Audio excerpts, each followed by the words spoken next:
Good morning, good day, good afternoon, and welcome to this podcast. Now, the question is, how can we add, share, create, have, hold, and enjoy more positivity in life? That's what I'm going to cover today. My name is Flemming Schmidt. I'm your host, and welcome to the Positive Outcome Show. Now, today is a special one. Today is a special one, but before we dive into today's show, let me just share a few things about who I am so that you get to know where I'm coming from. Alright, as I mentioned, my name is Flemming Schmidt. I'm a proud dad and I'm a coach.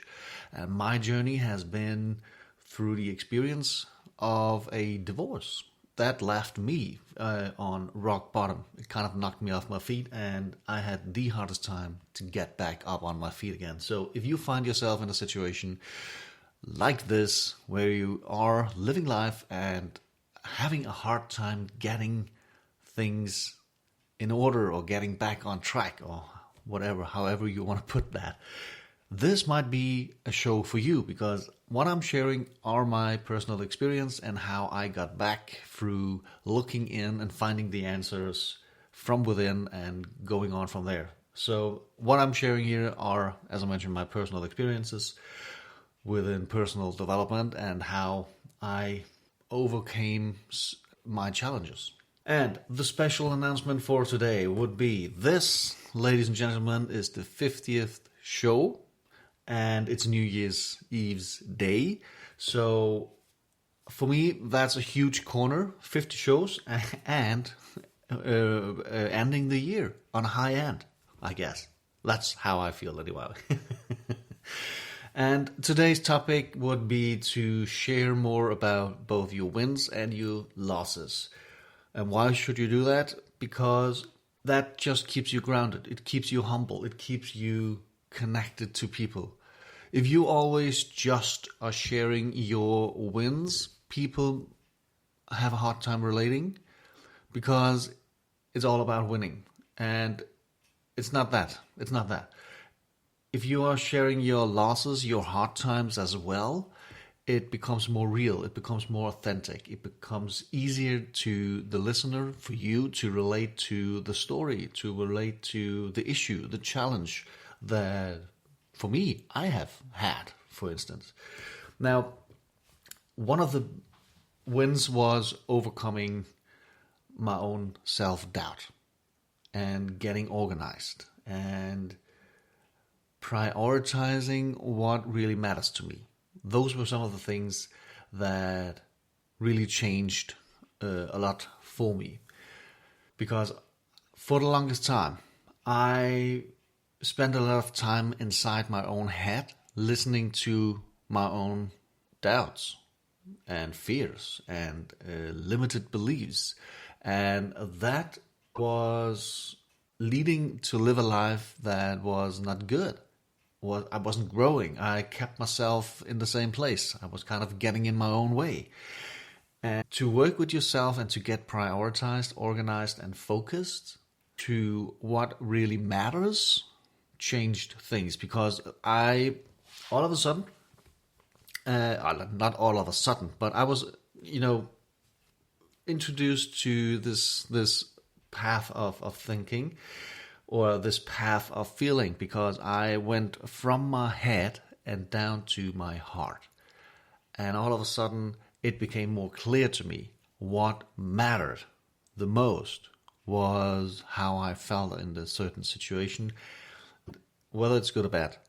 When you feel with your heart, you know what direction you want to go, because either it's supporting you or it doesn't support how you feel. So that was a huge game changer for me. Logic happens in the head, sure. But you gotta, when you make decisions, when you set goals for yourself, you gotta listen to your heart, because it usually is right. And limited beliefs are a bunch of beliefs that are happening in your mind, and you're telling, or your mind is telling you not to do that. Why? Because it's habits that you don't know yet, or it's habits that you need to change. And for some reason, our mind is struggling with change. for some reason our minds are struggling with change. And if you want to do something you've never done, you got to do something you've never done. If you want to do something you've never done, you got to do something you never done. All right?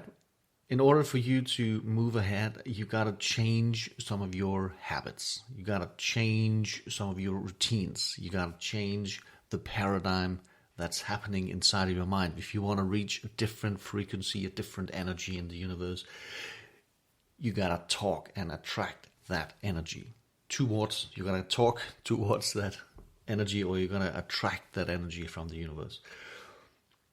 And that's how you make real progress in your life, and that's how you're going to change.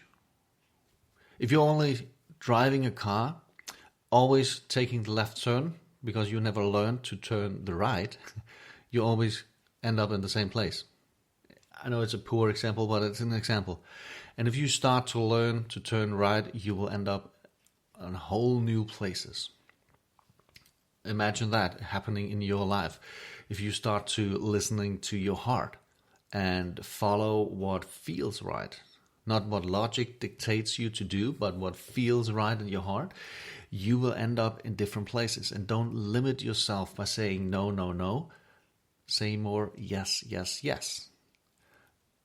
If you find yourself in a situation, a paradigm, if you will, a challenge, a struggle, an obstacle just magically appeared in front of you, you gotta ask yourself, how do I overcome this?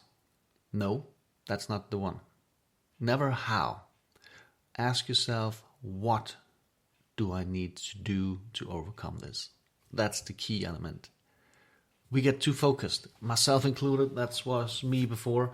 I always was fixated and focused on how. How do I get from point A to point B? How do I overcome this? How do I get through this? And it's always the how. And that is the biggest issue for people. It's never about the how. It's about the what. What do I need to do to get through this? What do I need to do to overcome this? What do I need to do to change things for me? So, what do you need to do to make an impact in your life? What is the single thing that you could focus on right now to make a change for you tomorrow? It's always going to be about what. Never, ever the how. Keep that in mind. If you take something away from this, I hope this serves you, by the way. And if you take something away by this would be one of the biggest lessons that I ever learned, was it's never about the how, it's about the what. So if you should take anything anyway from these 50 shows, please, I hope this would be it. Anyhow, share more about your wins and share more about your losses, your struggles. Your path for progress will happen, because all of a sudden you might inspire others. You might contribute to others in form of your information and your experience. I mean, you live your life, and that's a unique, magnificent, and beautiful life. It's your life. No one else gets to live that. And no one else gets to tell the story better than yourself. So stay true. Don't get caught up what others have achieved, and don't get caught up in copying others' lives. Live your own life and tell that story. It's unique to you and it's yours. So why not own it and be proud of it? Love it. All right. This is enough for me. It's New Year's Eve anyway, and we are going to celebrate it. Might be in a different way all around the world due to the situation that we are in the world, with all this weird history-making moments. I came to think of it. I talked to a good friend of mine the other day, and I told him it's kind of weird to be part of history. Because we always read about what they did back in the days, about a huge event in history, and all of a sudden We are here living in 2020 with this pandemic, and we are in history. This is something that they are going to talk about for the future. This pandemic. And believe it or not, we just made our entry in history book. The people, the human beings here on this beautiful planet in the year 2020, we made it into history books. Imagine that. That's a win, I guess. So anyways, thank you for all your support. Thank you for listening. I really, really appreciate you for doing so. And I honor you for being on a journey for pursuing more positivity, more joy, more more life, more love in life. Sorry. Wow. Take care. Have a happy New Year's Eve. Do your best and stay positive and stay safe. All right? Take care of each other.